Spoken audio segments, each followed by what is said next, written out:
সুনামগঞ্জের আলহেরা জামিয়া ইসলামিয়া ফাজিল ডিগ্রি মাদ্রাসার শিক্ষার্থী মোহাম্মদ সাইম আল হাসান শারীরিক নানা সীমাবদ্ধতা জয় করে এবারের দাখিল পরীক্ষায় পেয়েছে গোল্ডেন A+। তবে এই সাফল্যের পেছনে রয়েছে একজন মায়ের অসীম ত্যাগ, অসুস্থ শরীর নিয়েও সন্তানের স্বপ্ন পূরণের অদম্য লড়াই। মাত্র ৩.৫ বছর বয়সে সাইমের শরীরে ধরা পড়ে জটিল রোগ মায়োপ্যাথি। ধীরে ধীরে কঠিন হয়ে পড়ে তার স্বাভাবিক চলাফেরা। শিশুদের মতো খেলনা গাড়িতেই চড়ে বাড়ির এক রুম থেকে আরেক রুমে যান। অন্যের সাহায্য ছাড়া করতে পারেননি কোনো প্রয়োজনীয় কাজ, কিন্তু থেমে যায়নি তার পড়াশোনা কিংবা স্বপ্ন। ছেলের স্বপ্নকে এগিয়ে নিতে প্রতিদিন প্রায় ৭ কিলোমিটার পথ পাড়ি দিতেন তার মা। কোলে করে সাইমকে নিয়ে যেতেন মাদ্রাসায়, ক্লাস শেষ হওয়া পর্যন্ত অপেক্ষা করতেন, আবার কোলে করেই ফিরতেন বাড়িতে। ঝড় বৃষ্টি কিংবা তীব্র রোদ কিছুই থামাতে পারেনি এই মাকে। এর মধ্যেই নিজের জীবনেও ছিল কঠিন লড়াই।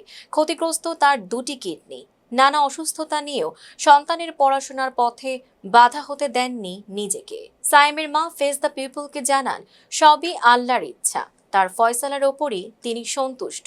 শারীরিক সীমাবদ্ধতা তাকে থামাতে পারেনি।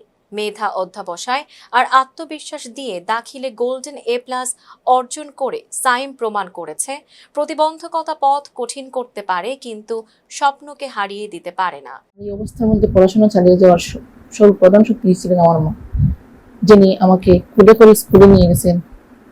এই যে রামপুর প্রাইমারি স্কুলে, এখান থেকে হেঁটে কুলে করে নিয়ে গেছেন। তারপর যখন ক্লাস 6-এ ওঠার পর আলহারা ভর্তি হলাম, সেখানেও তিনি কুলে করেই নিয়ে যেতেন, গাড়িতে করে। তারপরে রাস্তার মধ্যে দাঁড়িয়ে থাকা লাগতো, অনেক সময় তো গাড়ি পাওয়া যায় না। প্রতিষ্ঠানের সবাই আমাকে অনেক হেল্প করছেন। যেমন শিক্ষকরা আমাকে, যখন আমি পড়া সবসময় স্কুলে যাই বা মাদ্রাসায় যাইনি, তখন জনাবদের কাছ থেকে কল দিয়ে পড়া জেনেছি। তারপরে আমার সহপাঠীরাও আমাকে অনেক হেল্প করছে। শিক্ষকরা আমাকে সবসময় উৎসাহ দিয়েছেন, সাইম তুমি পারবে। হাসান আমাদের গ্রামের সন্তান, সে দাখিলে A+ পেয়েছে। আমরা খুব আনন্দিত, আমরা গ্রামবাসী। আমরা আশা করি সে ভবিষ্যতে দেশ ও জাতির জন্য কোনো কিছু সে করবে। আর আমরা জানি তার আম্মুও খুব অসুস্থ, তার আম্মুর 2টা কিডনি নষ্ট। এই হিসাবে তার আম্মার যে অবদান, এটা ভবিষ্যতে হয়তো তাকে এর ফল এনে দিবে।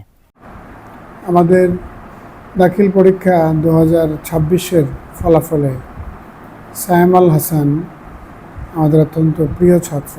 সে অত্যন্ত কৃতিত্বপূর্ণ ফলাফল করেছে। সে শারীরিক প্রতিবন্ধী। আমাদের এখানে ভর্তি হওয়ার পর থেকে আমরা দেখতাম যে তার মা তাকে কোলে করে নিয়ে আসতেন। আসার পরে এখানে একটা হুইল চেয়ার ব্যবহৃত হতো। তাকে ব্রেঞ্চে রাখার পরে তার পরবর্তী টিফিনের সময় খাবার দাবার সহ তিনি দেখাশোনা করতেন এবং সারাদিন অপেক্ষা করে আবার তাকে নিয়ে যেতেন।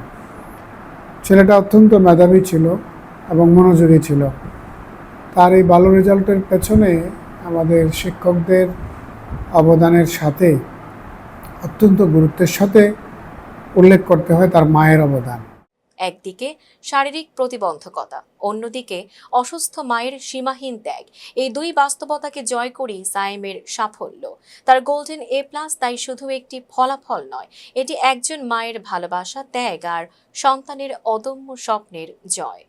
Tanjiba Nowrin, face the people.